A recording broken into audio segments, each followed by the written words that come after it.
Hello and welcome to the Creative Woman Cafe, a place where your creativity flows.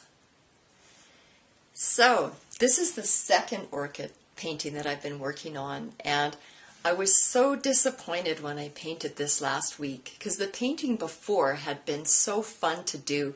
I just really got into that amazing flow state where everything seems almost kind of effortless and automatic, yet you're so focused and you're right into it.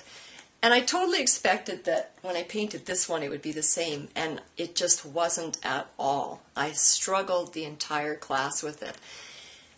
And it really made me stop and ask why. What actually makes the difference? Because I'm painting the same subject matter, which, I thought it was the change to subject matter which really got me into it, and perhaps it was. But with this one, like I say, same subject, same picture even, and I could not get into flow no matter what I tried, and I really did try to will myself into it. I kept kind of thinking, okay, just start again, get going, you can do it, just get into it, but I couldn't. And so I came home and I did a little bit of research. I revisited the book called Flow that was a bestseller in the 1990s, and it's Mihaly, I don't even know how you say his last name, but it's quite a popular book. I'm sure you've heard of it. And what I found is there were three conditions to getting into flow that I hadn't met.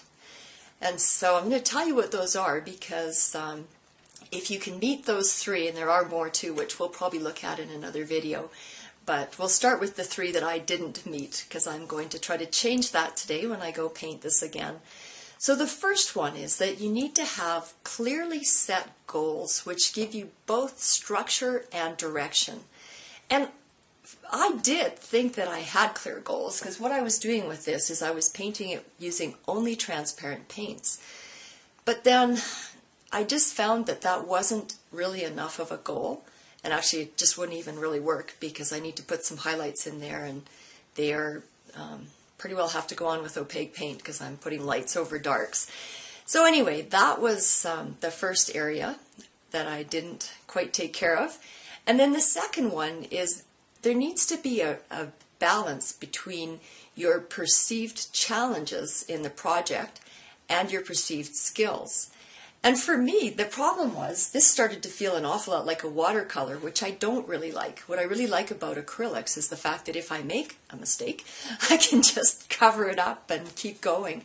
Whereas with this, because it's very transparent, if I made a mistake, then I'm kind of stuck with it. And I really lost the playfulness and spontaneity because I was so afraid of making a mistake.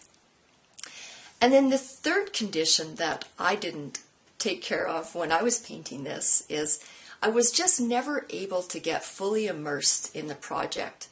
And I found I was so distracted by what was going on in my painting class. People walking by, talking, the same distractions that are always there that don't usually cause me any grief. It just was kind of like the straw that broke the camel's back. And as much as I tried to will myself into flow, I could not do it. So today I'm going to go paint again, and I'm going to take care of those three areas. I've already got my new goals and I've got my strategies, and I'm going to see if it makes a difference. So in your work as well, try those three conditions and see if that helps put you into that flow state, because it is so enjoyable when you're there working on whatever it is you work on. It's just an amazing state to be in, an amazing state of consciousness, I guess. So join us in the Creative Woman Cafe, where we explore the holy grail of creativity and learn to direct our creative flow more productively.